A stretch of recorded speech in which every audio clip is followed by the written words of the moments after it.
All right, what's going on, everybody? This is episode 36 of the First and Framerates podcast. I am the Silent Gamer, and once again, my host, Bill's Fourth, is here, and we're just going to take you guys on a ride for about an hour or so, give you guys a rundown of what we feel about this week's topics and news of the week as far as sports and sports gaming. But before we get started, I want Bills to give us an intro. What's going on? Chilling, man. Chilling. Watched the games this past weekend, of course. Wasn't much going on with college football. No, I mean, college football, I want to talk about college football, but it doesn't get good until, like, mid to late season. Like, the only good story right now is Kentucky. Yeah. Kentucky's playing good ball, but other than that... They're in the cupcake part of the schedule right now. Yeah, like most teams are. Like, Kentucky's like the only team I see right now is actually taking down some teams, and, you know, that's a basketball school, and they're actually looking good. But what else, man? What else on your mind? But yeah, I got Jimmy Butler possibly headed to my team. I'm pretty upset about that. You had media day with the NBA yesterday, I believe it was. Yeah, the day before. That was yesterday. We could touch on that a little bit. Just playing these games, and thank God 2K is still in a good place. No patches, no crazy patches. No crazy patches. They actually did a good job of giving out a decent patch that we've been looking for since 2K16. But we're not going to go there. I know, right? But anyway, speaking of playing these games, I want to touch on this really quick. I have a crazy backlog. If everybody, people who know, this channel has been revived because of the fact I bought a house. Me and the wife got everything together, moved in. Even after I moved in, I made the mistake of buying games as we moved in, so I never had a chance to play any games. And on top of that, I've been playing other stuff, and there's not a knock on it because I've been playing mostly sports titles. But now, since I got everything settled, and I got settled twice. I got the game room together, and since we moved in here, found out my wife was pregnant, so I moved some games downstairs. So I've been doing a lot of moving and still buying games. I just now stopped buying games like the past 2 weeks or so. And with that being said, I realized I have about almost 50 games that I want to play that I haven't gotten to yet. Now, within the past week or this past weekend, I knocked out 3 of those games. So I'm down to probably between 47 and 45 games left. Madden has been put on the back burner, and I don't want people to think, oh, he hates Madden and he puts down Madden. No, this is a legit reason why I put down Madden. I just want to play other games, and I just haven't had the chance. So I've been trying to figure out how to tackle this backlog and everything. We're just going to touch on this really quick. I don't want to have a schedule because of it just feels like playing games is a chore, and that's not fun. I don't want to go in alphabetical order. I thought about that, but what if the next game in line is it just sucks? And I'm interested in it, but I know I'm not going to play it as much as I want to, and that'll create a longer time to finish the backlog. Or should I just take a shot in the dark and just pick up a game and just put it in the console or boot up the PC and play? I've been talking to Bills about this prior to starting, and just let everybody know what you told me I should do. Yeah, I thought it was randomly pick up whatever game you want to play. Just basically because as gamers, most of us, I know I do, have gamer ADD. Right. And, we'll want to play a game, and something will pop in our head about another game, and it'll say, well, I actually want to play that game. And you put that game in. And then a couple minutes later, you're like, yeah, this game is cool, but kind of want to play this one. So, in that situation where you have so many games on the backlog, you'll eventually get to all of them. It's just a matter of playing what you feel like playing in that moment. Right. I mean, see, this is one of the reasons why I did not buy Spider-Man yet. I did not buy Spider-Man. Like, this is another game that I know when I start playing it, I'm going to put it down. I'm halfway done with God of War. For one reason why I'm halfway done with God of War, because my wife's been watching me play, but all my games were upstairs, and with her being pregnant, I don't want her to be running up and downstairs watching me play, even though she really wants me to play it. Now I put the system downstairs, so now I probably will get around to that. But like all these new games, Red Dead Redemption 2 is about to come out, Battlefield 5 is coming out, which I'm kind of like on the fence with that. But on Call of Duty, I'm actually looking forward to that. There's some games that are coming. I'm actually I'm actually looking forward to Forza Horizon 4. And I'm a motorsport guy. But I saw some of the stuff on on Forza Horizon. I'm like, yo, I might try this. So those screenshots were amazing. Yeah, I mean, and, look, yeah. you thought and nothing to take away from it because Gran Turismo Sport looks beautiful. Forza Horizon 4 is like just about to beat them, and that's a hard task. And the thing was, Forza Horizon 3, I just finished Forza Horizon 3 DLC and everything. Man, that game was gorgeous. That game looked better than Gran Turismo Sport, which is saying a lot. I mean, the only reason why I want to get Forza Horizon 3 is for the Hot Wheels DLC. I want to get it because of that, but I'm not a Horizon fun, but guy. I'm gonna warn you, there's not enough races to probably keep you interested. Right. That's the issue that I had with Forza Horizon 3 was overall the game was very short. Yeah, I see. That's the thing. I need to become a Horizon type gamer. I need to play Forza Horizon more because I've always been. I mean, this goes back to Jesus. What, Gran Turismo 2? I mean, I've always been that sim style driving racing game, and if I want to play anything arcade, I want to run from the cops on Need for Speed. It was either one of the two. It wasn't nothing in between like a Forza Horizon or Project Gotham Racing, which is a very good game. Metropolis Street Racing, that was on the Dreamcast, another good one. I know they're good games. It's just that if I'm racing, I want to be racing to win trophies or I want to run from the cops and get away. It was never in between, so I need the. I think Forza Horizon 4 is going to be that game. So, but I mean, like I said, I think I want to know what people who listen to the podcast. I want to know what you guys think. Should I take Bill's advice? I'm leaning towards taking that. But like I have most of those games that's in my backlog. I bought those downstairs. I took them off the shelf, off the game room up there. And I got them right here, and I think I'm just gonna take your advice. But I want to know other people's methods or whatever the case may be, how they handle that. So that's that on the backlog there. I mean, I have an issue. I have the same issue on a smaller scale because, like I said, I just beat Forza Horizon 3 before 2K came out. Now I got 2K, which you can go and play anytime. It's not really story based, but I still got Uncharted 4 I need to finish. Still got God of War I need to finish. Assassin's Creed 3, the only one I didn't play. That I wanted to play. That one's being remastered, which I was waiting for. So that's part of the entire Assassin's Creed series is in my backlog. Yeah, and I mean, I never got into it, but I wanted to play it. My nephew's been begging me to play it. Right.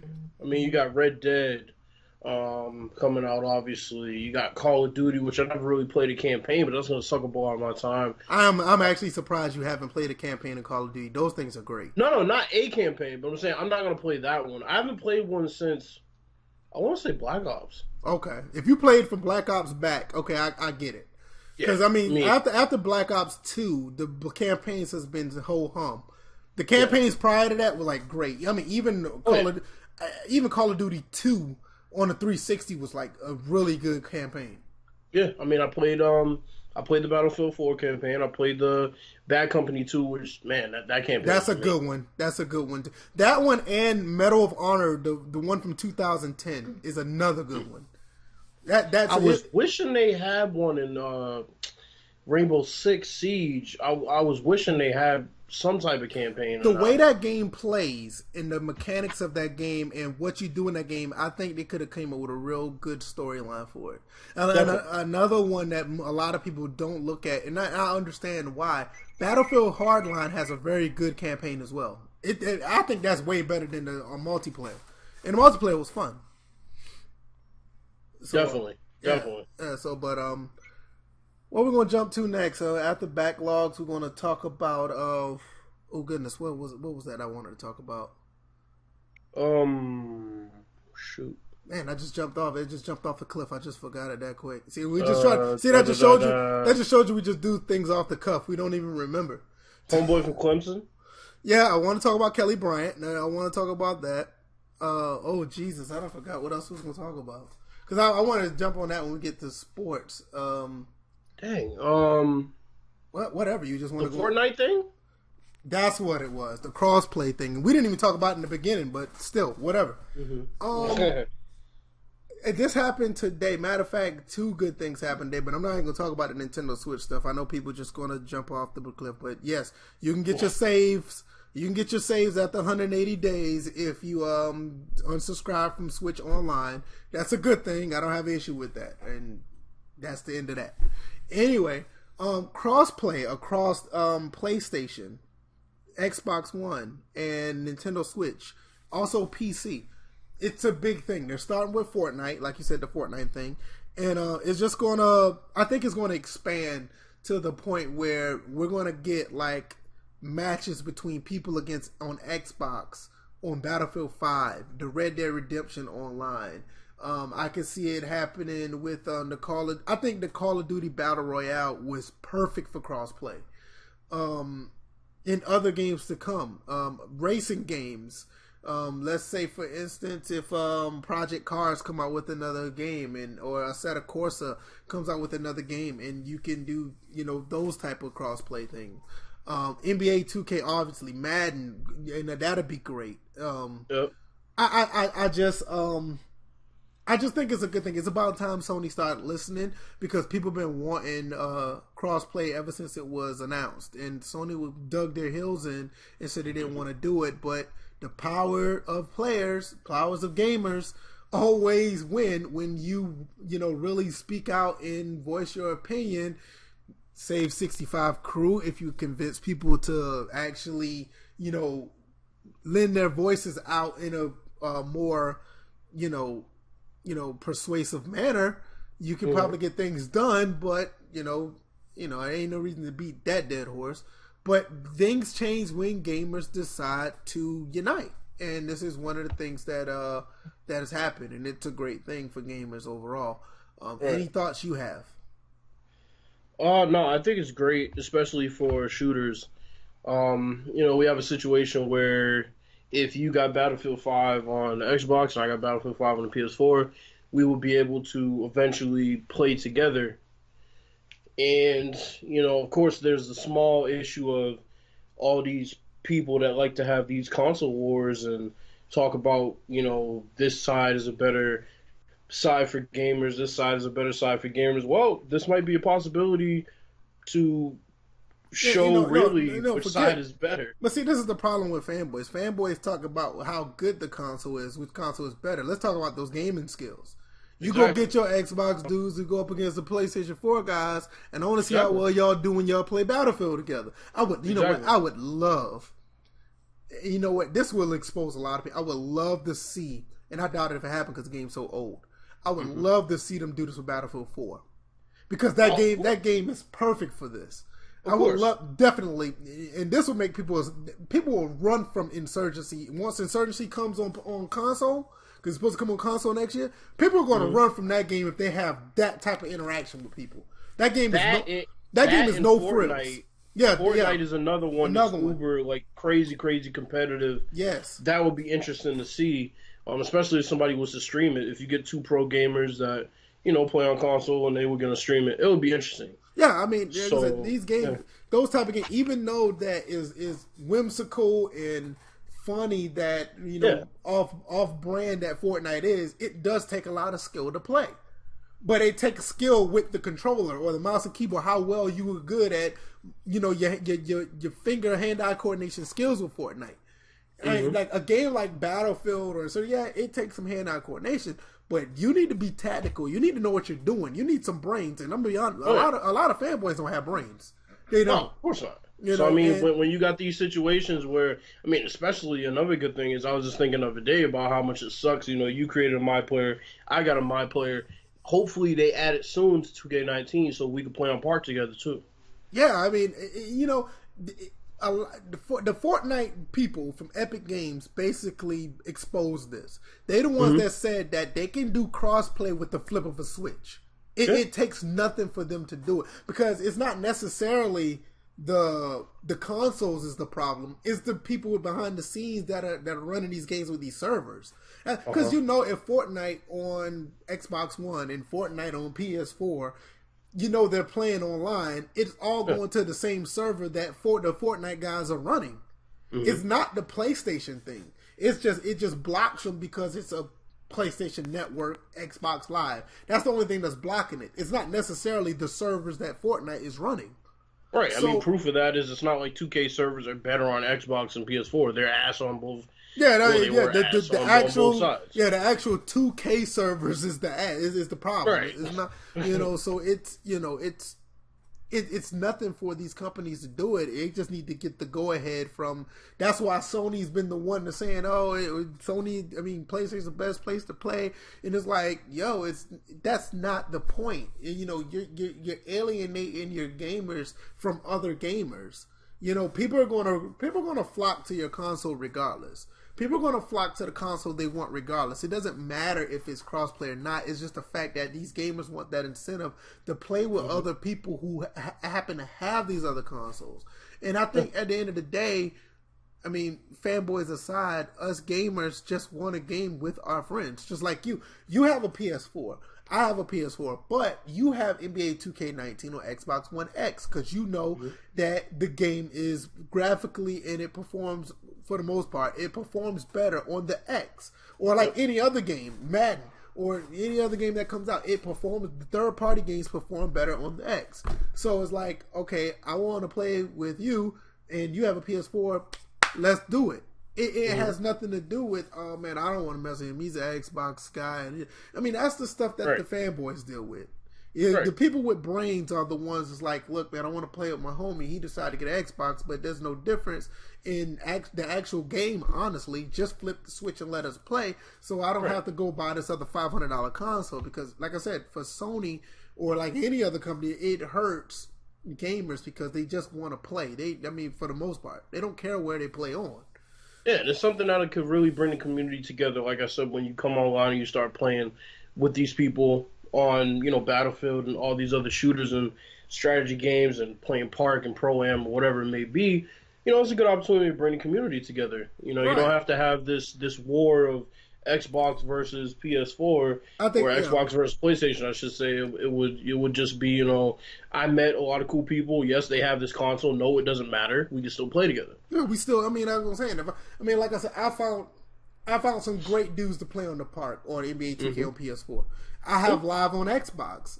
There's some great dudes over there that I've played, a lot of live run with. Outside of these kids who are just trying to exploit these games, especially 2K, there are some kids on the Park that's just ridiculous.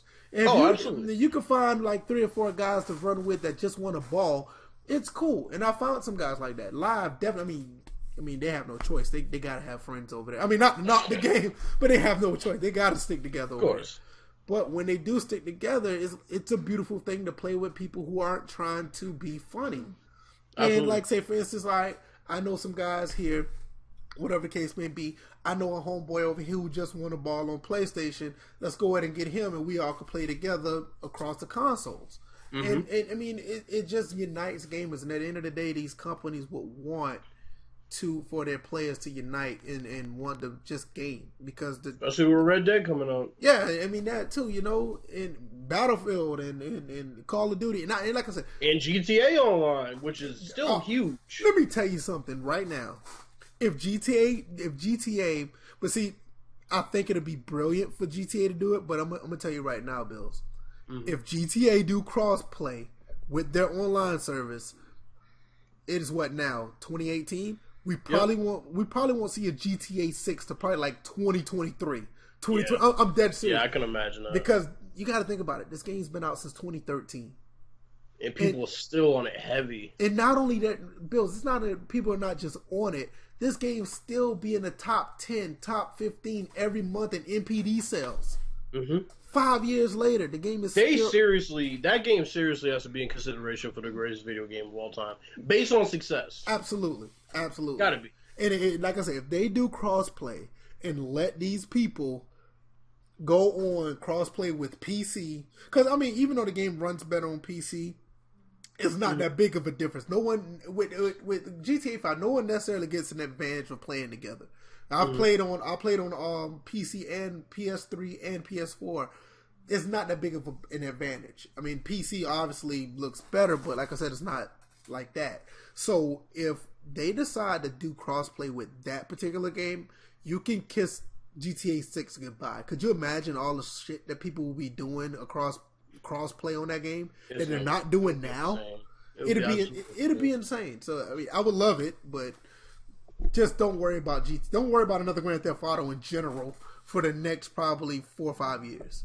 Because I mean, they'll be making bank. They're already making bank off it now. But that's another thing, Bills. NPD sales with GTA 5 still be in the top 10, top 15, top 20. You gotta understand, these are not used copies of these games. Nah. NPD don't follow used copies. These are new copies of games that are being sold. Yep. And 5 years later, it still be at the top. That's insane. Every time you go into the game store, it's still up there. Most played. Yep. Most popular. Buy the shot card. Bestseller. Buy this. Or they're coming out with different DLC again. I'm like, you don't make new DLC for a game that's dying. You know what I'm saying? A game that's falling off. You don't make new DLC for it. So that just tells you. Enough of the gaming stuff. I mean, I think we've covered a lot on that. Those are the two main things. Nintendo Switch makes it 3. Yeah, whatever. Nintendo Switch.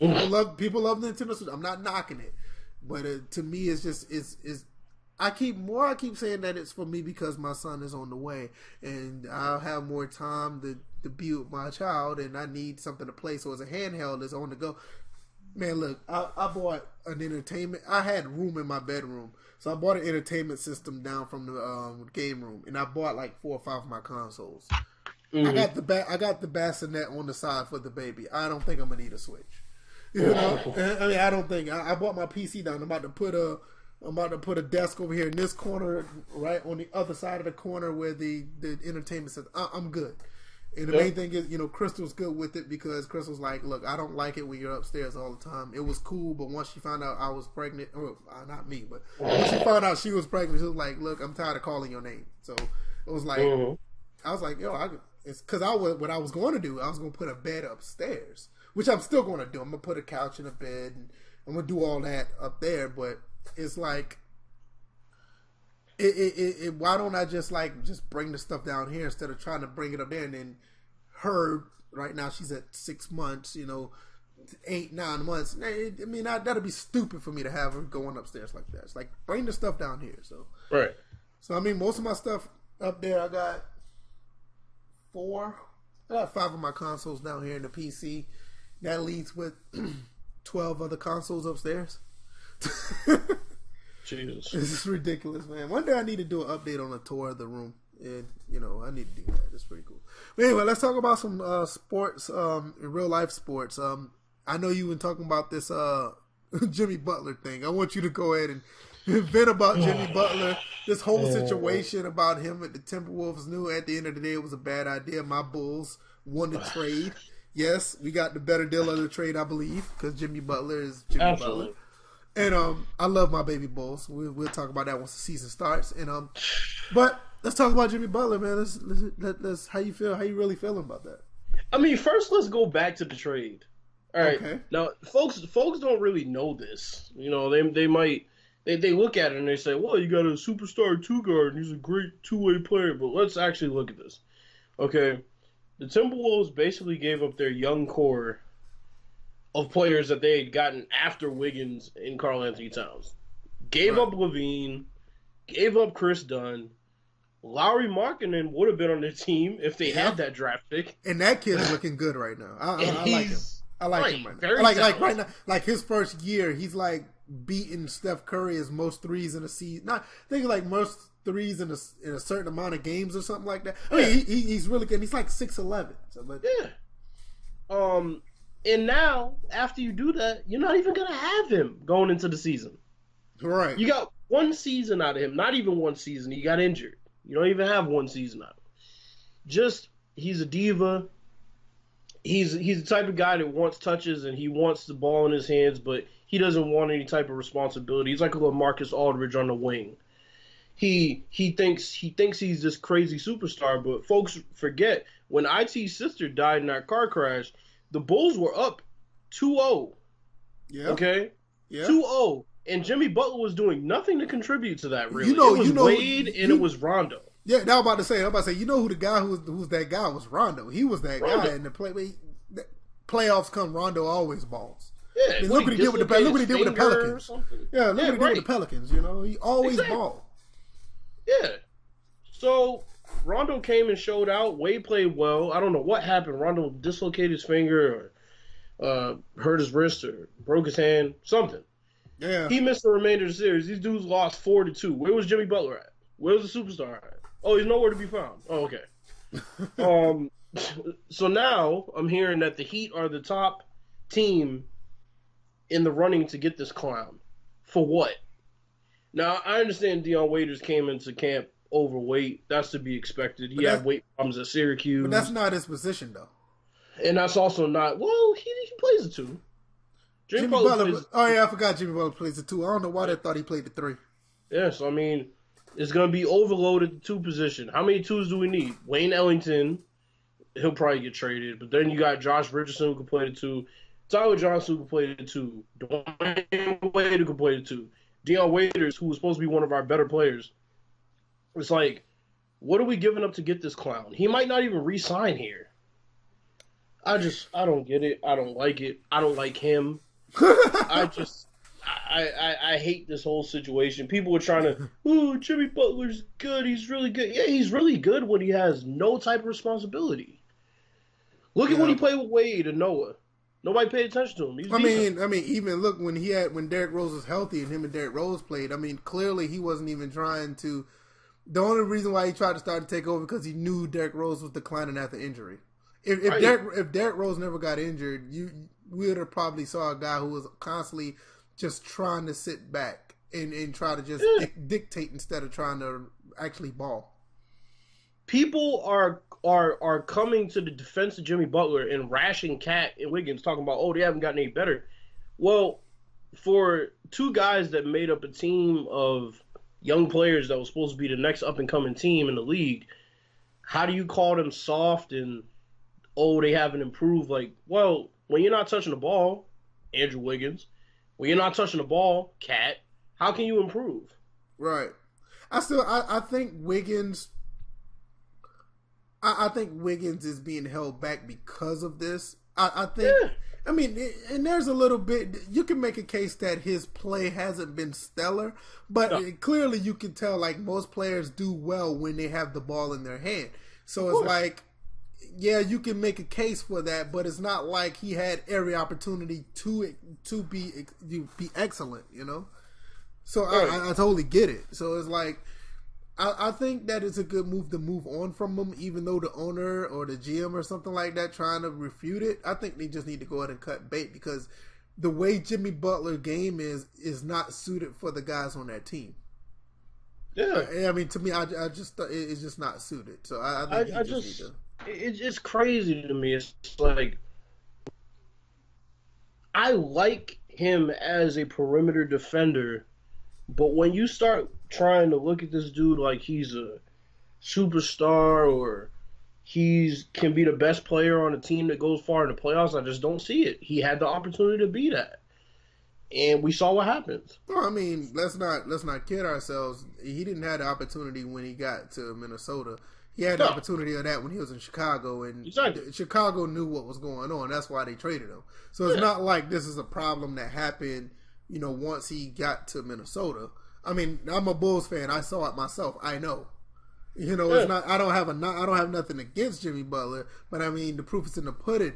You were supposed to be that guy to carry that torch once Derrick Rose went down, because people can say what they want about Derrick Rose and his decline of his play, but it was clearly just because of injury. It wasn't because he just got worse. No, of course. Because Derrick Rose gave it 110% all the time, to the point where he made it to the Eastern Conference Finals literally by himself. Yeah. You know what I'm saying? People were like begging for Derrick Rose to get a 2-guard forever. And it's like once he got it, Jimmy Butler was like, yeah, okay. You know what I mean? So it's like, I don't know. It's, to me, I feel for you if he goes down to the Heat, because I'm not saying he's a team destroyer, but I mean, that's another young nucleus that kind of, the only mentorship they need is Dwayne Wade. They don't need anybody else, in my opinion. No, they don't. They really don't. It's just this is gonna make Hassan Whiteside even worse. He's gonna touch the ball less. I just don't like this situation at all. But I mean, it is what it is. I can't fight it any. So Yeah, I mean, it sucks. We're gonna talk about another disgruntled player, or I ain't gonna say Jimmy Butler's disgruntled, but he can make other players disgruntled. But we're gonna jump off to another player that a lot of people really haven't had a chance to digest because of everything else that's going on in the NFL, which we will touch shortly as well. Kelly Bryant for Clemson. He's going to transfer out of. He said he has an intention to transfer out of Clemson because of Trevor Lawrence is getting a starting job. Now, I'm gonna tell you something. This guy, Kelly Bryant, fantastic quarterback. I've seen some things about him that's a little shaky, but he just pretty much started to take the reins of being the quarterback there ever since Deshaun Watson left. But for the most part, he's been doing a very good job. And now a lot of people say Trevor Lawrence, he's a freshman. He comes in, he can he moves the offense a little better with him in the while he's on the field. But it's like I can see why people can say that while Trevor Lawrence got it, it's okay. But me, I don't think it's fair because Kelly Bryant didn't do anything to lose a job. I mean, to me, I just think it's just a bad look on Dabo Swinney, but at the end of the day, if you're winning, nothing really looks bad on you. But no. I think Kelly Bryant's going to go ahead and leave. I don't know where he's going, but wherever he goes, he's going to be fine. Yeah.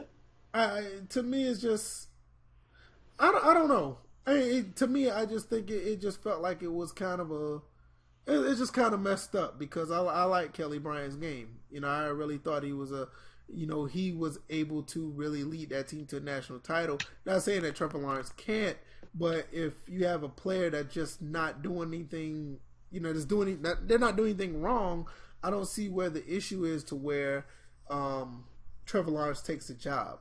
But like I said, people did say that the offense did move a little better, but I don't see anything different.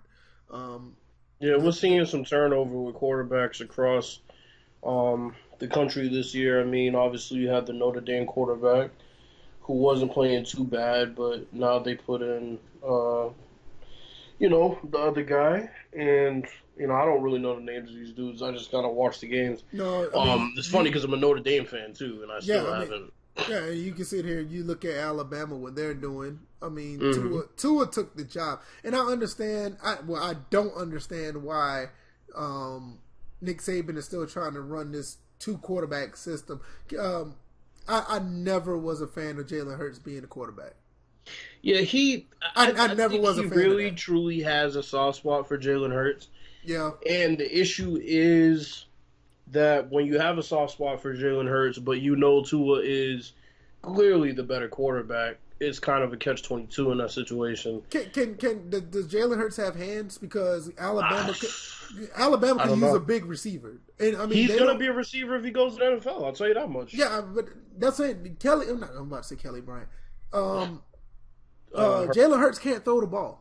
I mean, everybody tell me he's improved or whatever. And even if he could throw the ball, he can't throw it better than Tua.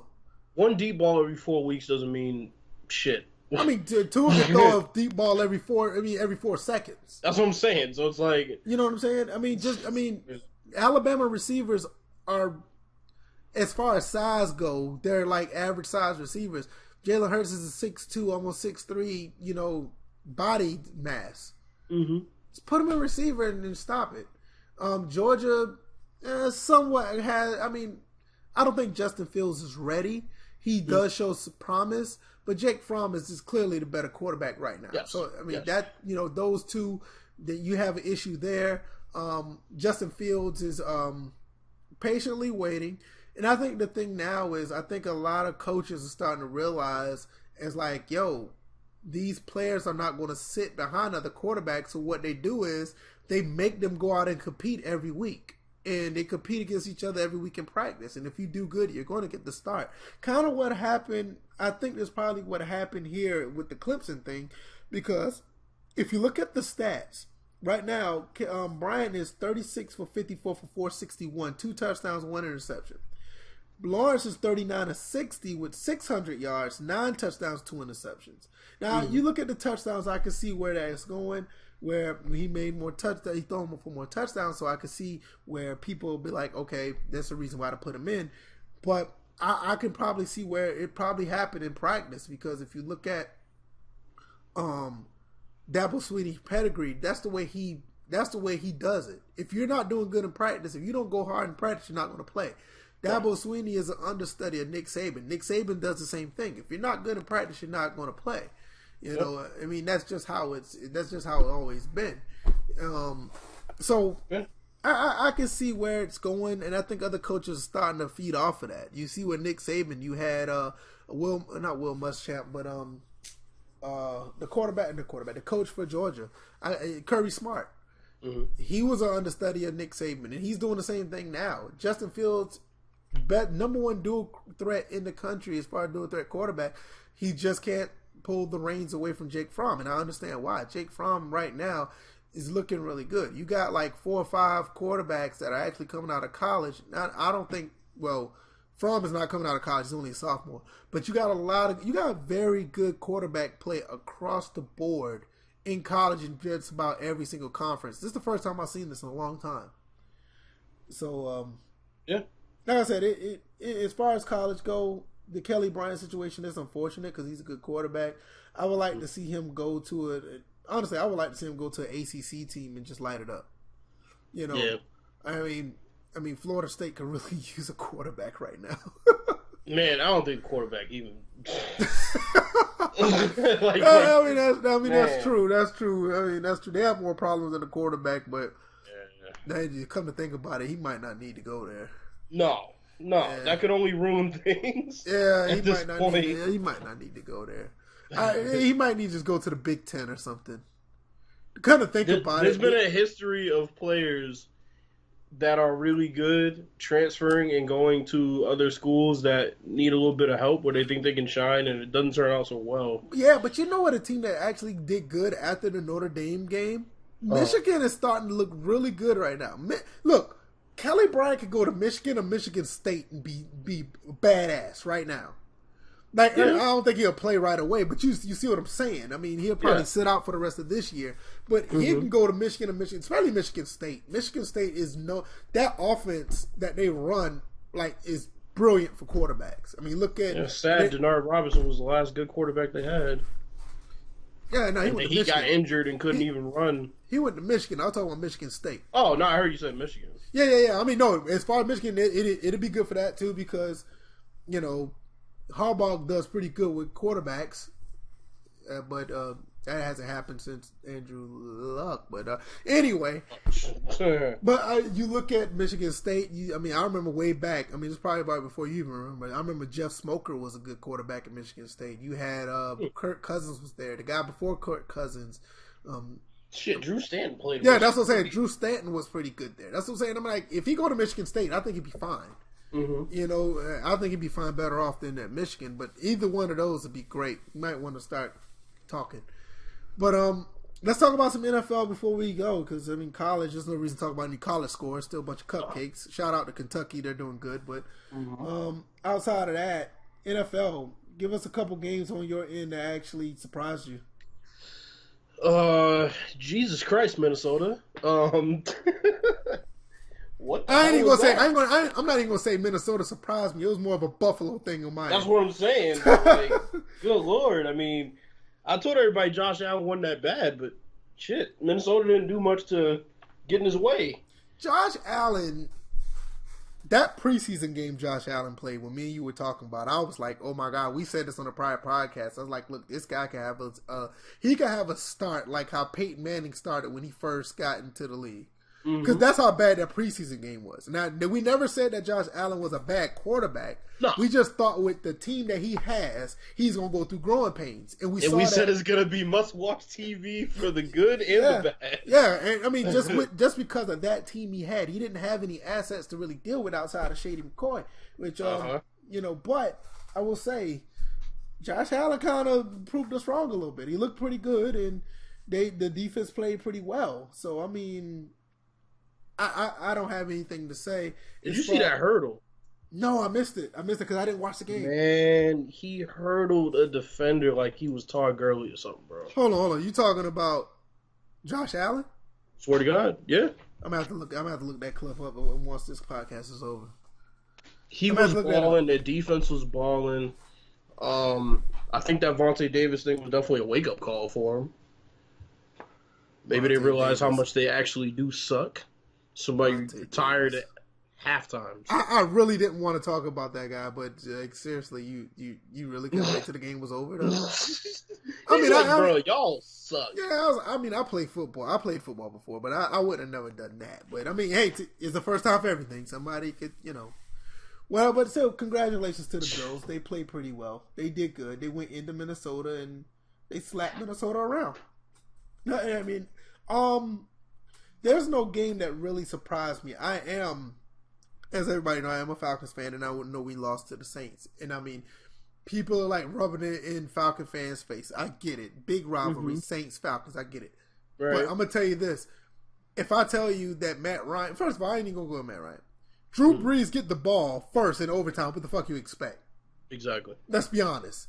Exactly. I mean, Drew Brees, I could say Aaron Rodgers based on talent, but the people around him has let him down in these situations. So I won't say definitively the Green Bay Packers, but Aaron Rodgers, yes.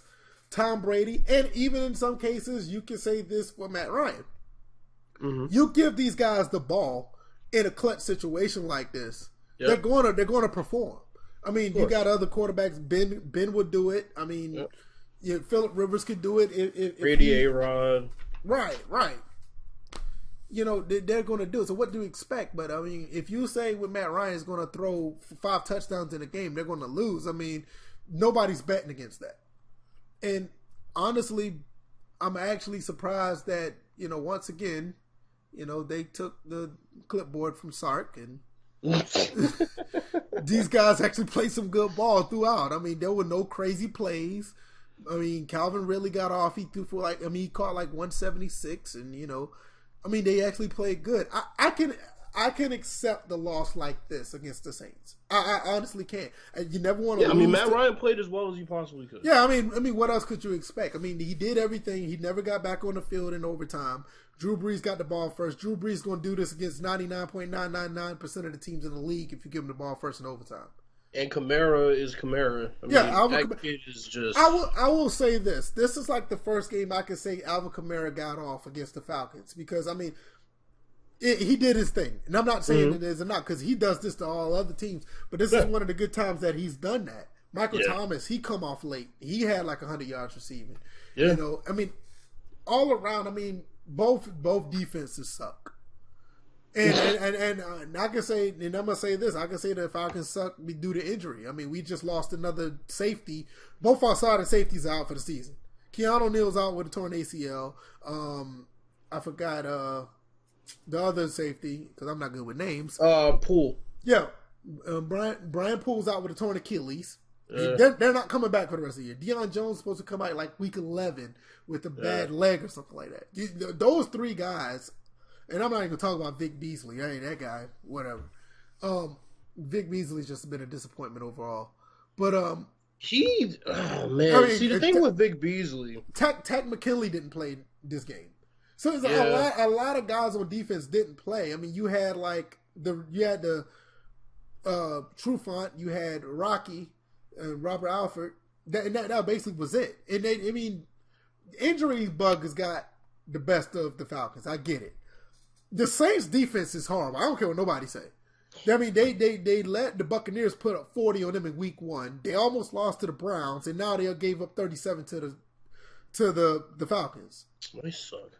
I mean, we can talk about Kamara. He's great. Breeze is great. Even Ben Watson played pretty good. But, I mean, that defense, they need some help over there because, I mean, injuries is not an excuse because next man up. But, I mean, you can look at it and be like, okay, they lost like 4 of their starters. So, all right, I get it. But, I mean, all their starters are in game for the Saints, and they're like constantly putting up, letting other teams put up numbers on them. I mean, that's a problem that needs to be fixed. But, that was like the surprise for me. As far as how well they played. I ain't gonna say a surprise. That's a game that stood out. The surprise, honestly, to me, is Pat Mahomes. That kid right now is on another level. That kid is on another level, and if he keeps this up, I don't know if any rookies or whatever win MVP. If he keeps this up, he can easily be that guy. But I doubt it. I doubt it if he will. Because I'm gonna say like this because the season changed so many times before the season is over. I'm not going to say, I'm not trying to cast any dispersions on him and saying that it's not going to happen, but it won't be unlikely if it does. It just won't because the season changes. I'll tell you, these next 3 games will be a test for him. He got the Broncos at the Broncos. He got the Jaguars at home. Ooh. He got the Patriots in New England. Oh, God. Bengals at home. Broncos at home, Browns on the road, Cardinals at home, Rams on the road, Raiders on the road. Well, that game don't count. No. The Raiders game don't count. Yeah, no. Neither one of those don't count. But I can see what you're saying. Out of all of these, he's going to be tested. He's going to be tested outside of probably that Cardinals game and the Raiders game. Yeah. Honestly, the next 5 games is really, the next 6 games really is going to tell you everything you need to know about him. Because you look at the teams that he played. He played the Chargers, okay. He played the Steelers. We're not even going there. We went there last week. And he went against the 49ers, is still young. I ain't going to say they're a young team, but they're still getting acclimated to each other. So, I'm not saying that it's fool's gold because the numbers he's putting up is astronomical, but it's like, you're playing against. Let's see. Did you mention the Chargers? Because they're actually a good defense. Yeah, that's what I'm saying. He played against the Chargers. I give him that. But I'm talking about the other 2. The Steelers and the 49ers. I'm like, all right. The Steelers is the same defense that almost let Fitzpatrick come back in the game this past Monday. Jesus. And I'm not even going to talk about Fitz. I'm not talking about him right now. I'm just. What is there to talk about? He's done this when he played with the Bills. He's done this when he played with the Jets. Yeah. So, the first 3 games, he's always awesome, Yep. The best thing about Fitzpatrick, what you need to do is have a guy take you to, like, the wild card game in the playoffs, then go down and let Fitz play the rest. That's what you need to do because, he's good for, like, the first 3 games. But, no, but, like, seriously, though, you're looking at him being really going to be tested because that pass rush for the Broncos is going to get to him. The Jaguars pass rush is going to get to him. And you can say what you want about the Patriots and they played against the Lions or whatever. The Patriots always play good at Foxborough. So those 3 games right there. The Bengals, so they're okay. And then you got to go back and play the Broncos again. And right now, we're really going to see what the Browns is about when they play the Browns on November 4th. Because their defense has always been pretty good. The Browns' defense has been good ever since Johnny Manziel been there, but it's just the offense never got off. But now they got a quarterback, and he's looking pretty good right now. So, you know what, Lo, I'm going to see. I'm really going to watch this Browns team, the Browns and the Bills. I'm going to look at if Josh Allen. Let's see what he can do. Man, let me tell you something. My Patriots, man. I told people this was coming. Nobody wanted to listen to me. Kerryon Johnson, Everybody thought everything was... Man, everybody thought everything was apple pie in the sky. Just, oh my God, Bill Belichick, he's amazing. Like, Tom Brady has Edelman out. Nobody can get open except Gronk. He's getting double teamed. We got no run game. Sonny Michel's trying to catch passes with his feet. It looks like that's how many drops he had. That's my guy. That's my guy, man. But I like Sonny Michel, bro. I always thought, and I'm surprised nobody saw this in college. I never thought Sonny Michel was a every down number 1 back. No, I never thought he was. No, Nick Chubb, yes.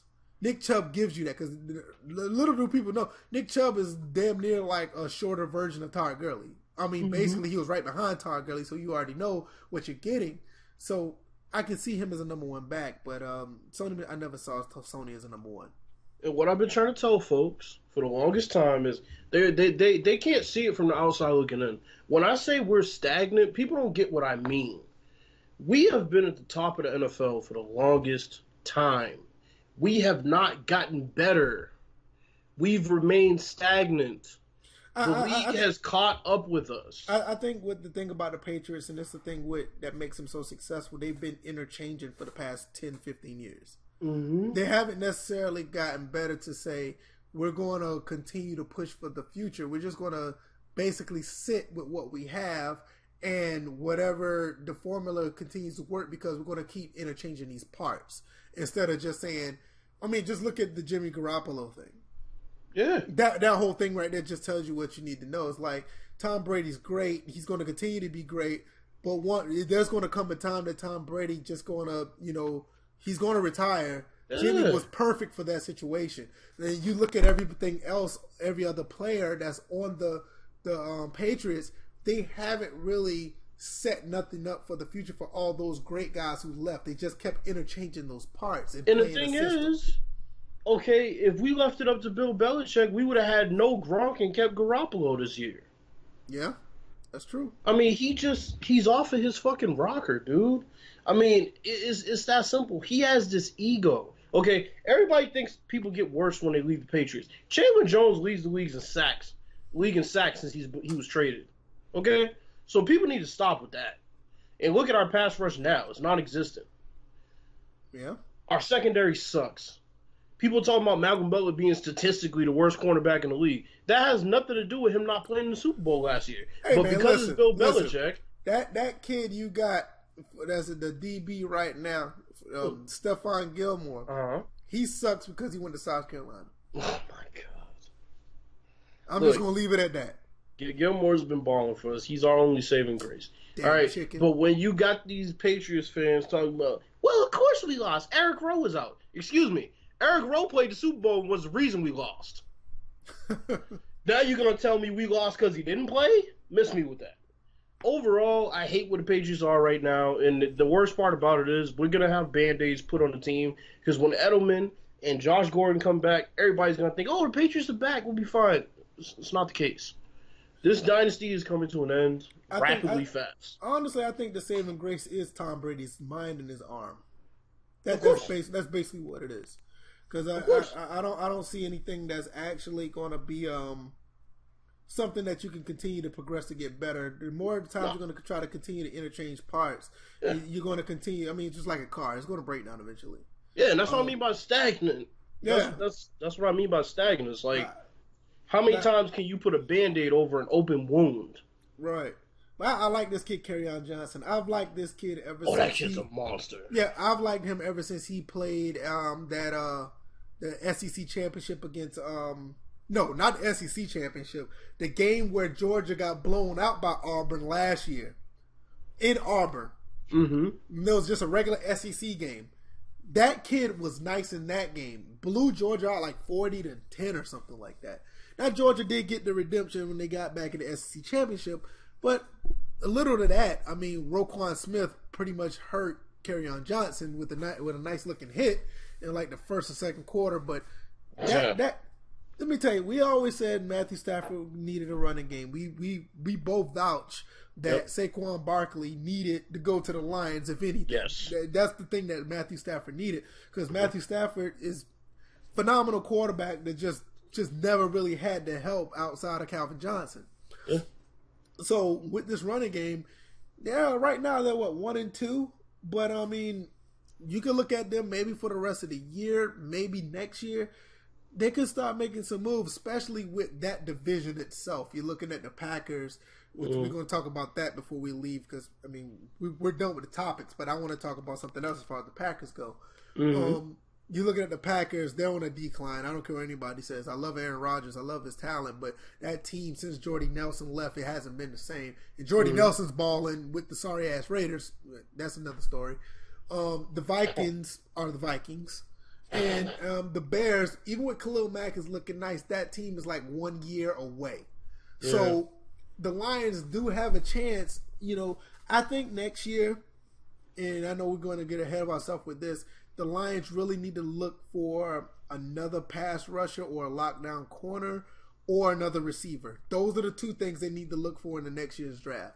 And I think they'll continue to be on their way. Anything else you want to add with the NFL stuff? No, I think Des Bryant needs to sign with the Bears. I think Des Bryant needs to be on the team, period.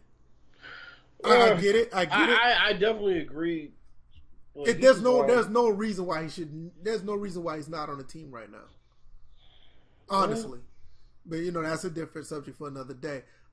Before we close this out, this roughing the passer stuff, bro.